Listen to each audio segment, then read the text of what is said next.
Eu coloquei 3 cenários possíveis: perder o fundo anterior e entrarmos num abismo radical, ficar de lado 2 semanas, ou quem sabe cumprir o W e até recuperarmos a região de 120 mil pontos.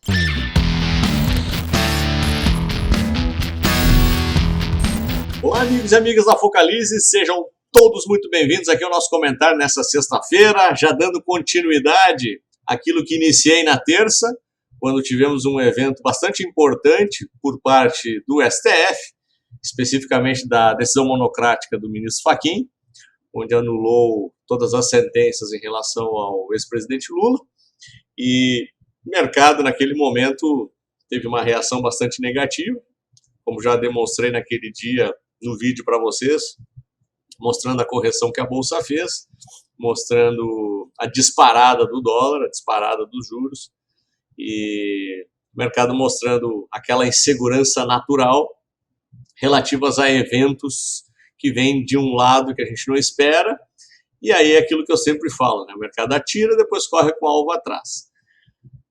Feita a leitura preliminar, depois começa a se fazer todas as conjecturas para cima e para baixo. Eu também já antecipava que a minha expectativa era que as melancias fossem se ajeitando dentro do caminhão e possivelmente todas as projeções que se fizessem possível, dentro de seja qual for o cenário, talvez o bicho não fosse tão feio quanto poderia parecer, ao menos naquela segunda-feira. E como já em seguida veremos no gráfico, parece ter acontecido isso, apenas com um componente bastante importante em relação ao contexto, que a situação, principalmente pandêmica no Brasil, parece estar chegando no seu pior momento, né? Nossa média, a média móvel de mortes está se aproximando dos 2.000, chegamos a semana inteira acima de 2.000 mortes por dia, São Paulo fechando, boa parte dos estados fechando, e isso causa, evidentemente, uma insegurança em todos os setores econômicos, e, em contrapartida, nós ainda não temos uma certeza perene em relação à questão das vacinas, porque no mês de março iniciamos com a expectativa de quase 48 milhões de doses, e até ontem, última notícia do Pazuello, é de que teríamos entre 22 e 25 milhões de doses. Isso, continuado do jeito que está, projeta a imunização de rebanho do Brasil para outubro de 2022. Na minha visão, acho que não é esse cenário que se concretiza, acho que ele não é tão drástico assim, vão surgir outras alternativas de suprimento de vacina nesse período, eu imagino que a gente consiga vacinar a população ainda antes disso, mas certamente a gente está atrasado, e isso pode causar um certo transtorno econômico para o nosso mercado. Como eu vou mostrar para vocês aqui, tanto no contexto dos preços no Brasil quanto lá fora, de um certo modo, as questões locais brasileiras acabam sendo um pouco diferentes, um pouco piores em relação ao resto do mundo.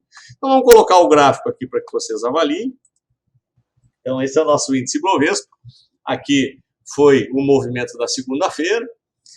Na terça ainda houve uma pressão vendedora, mas depois os preços começaram a se ajustar. E o mercado ofereceu uma recuperação bastante interessante nos últimos 3 pregões.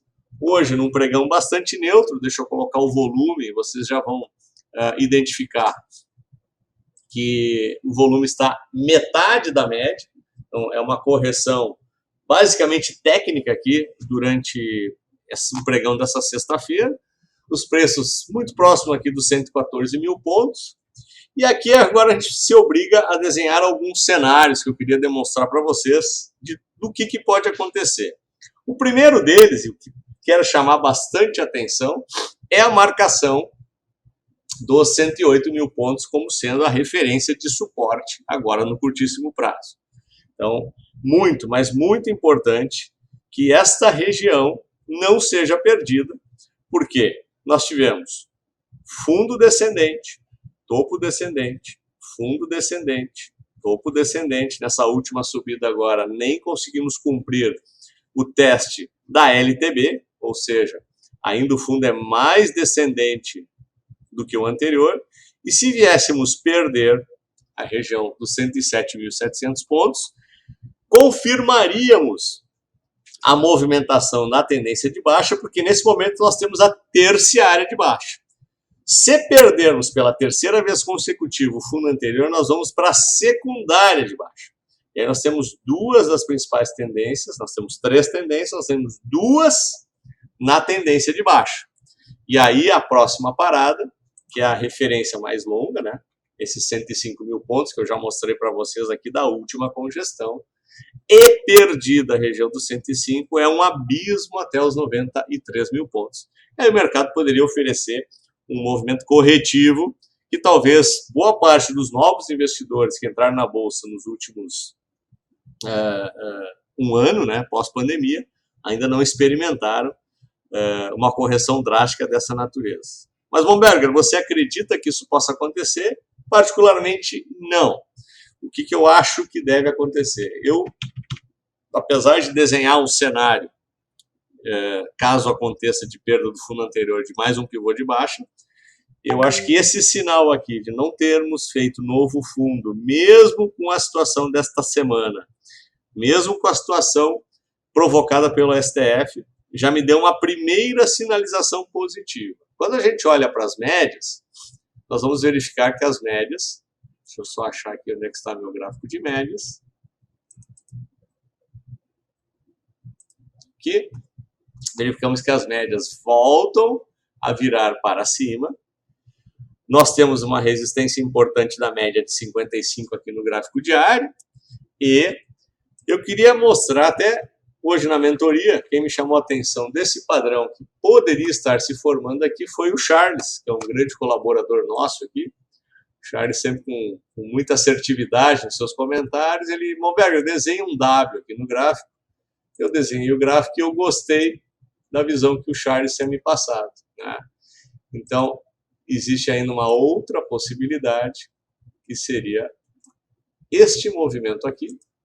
Aí seria já a visão otimista do mercado para testarmos a região aqui dos 120 mil pontos novamente. Então, a gente, inclusive, romperia a região da LTB e, baseado nessa figura gráfica aqui que o Charles me sugeriu, nós teríamos um cenário, inclusive, altista para as próximas semanas.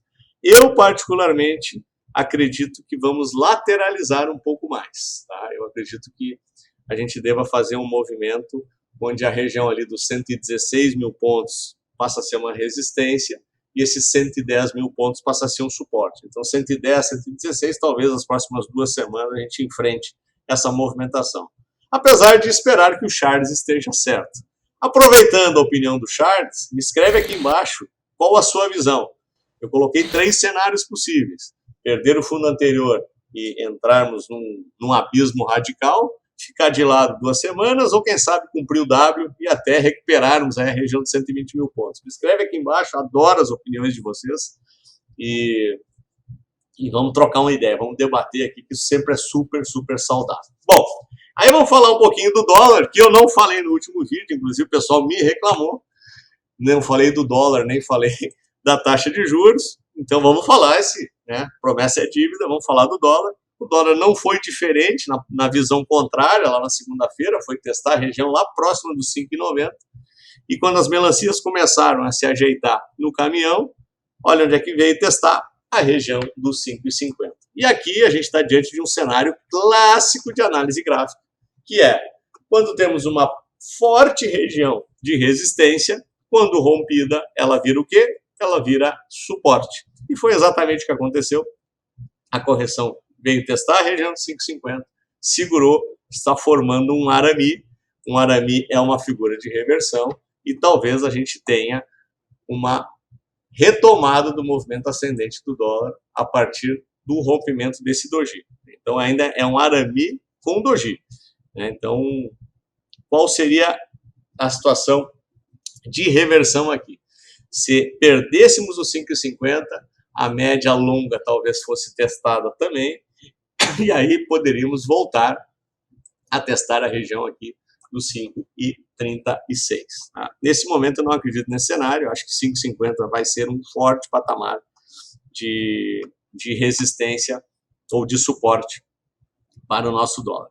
E falando um pouquinho do DI, né, vamos falar do DI 24, que é o índice mais negociado, ameaçou, inclusive, uma correção um pouco mais forte. Com a virada das notícias da semana, voltou a subir forte, ou seja, o DI não cede, a taxa de juros não cede, existe uma expectativa, talvez agora em relação ao cupom, nos meio pontos que se falam, até 0,75, que poderia encurtar a boca do jacaré, mas por enquanto não é o que está se demonstrando, e a taxa de juros continua muito forte.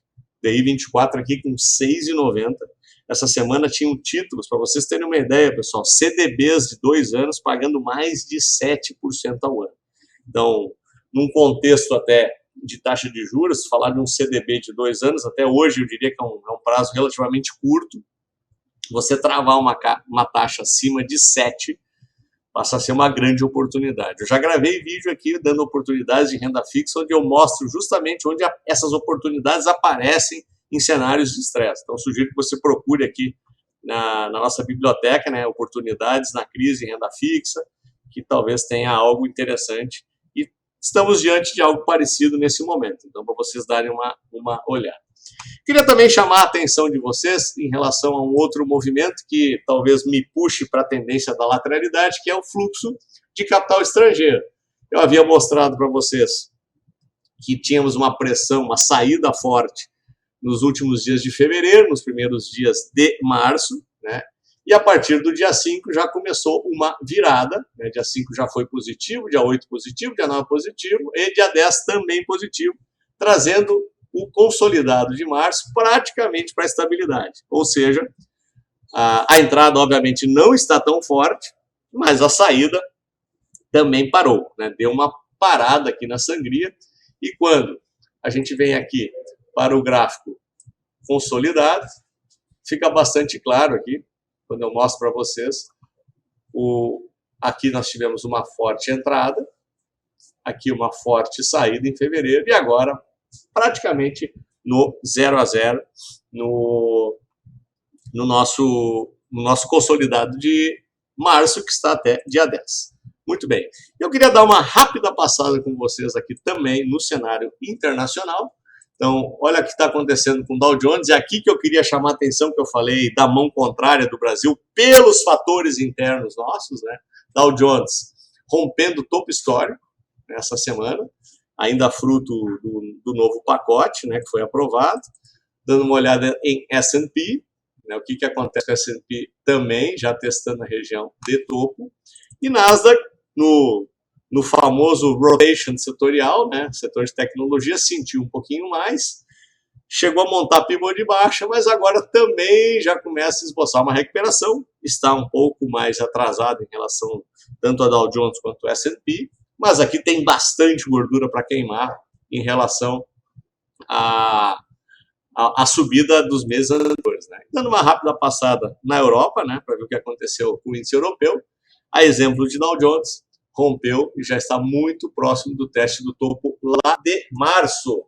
Então, estamos no maior patamar na Europa desde o início da pandemia, o que mostra também que a velocidade da vacinação, a velocidade da reação da economia por lá, parece já começar a trazer efeitos práticos também para os ativos de risco. E é por isso que eu acho que o Brasil está ainda na mão contrária, né? As mazelas internas do Brasil, que aconteceu essa semana, a dificuldade que a gente está tendo com a segunda onda, está bastante séria, muito séria realmente no Brasil, acabam atrasando um pouco o nosso cenário, e a exemplo de pares internacionais que estão em patamares de recorde histórico, nós ainda estamos um pouquinho longe.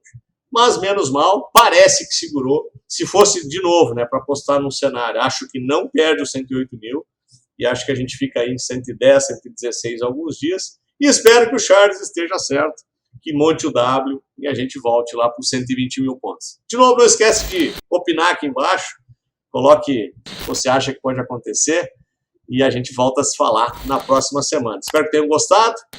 Inscrevam-se no nosso canal do Telegram também, para receber todas as novidades, e vejo vocês no nosso próximo vídeo. Até lá!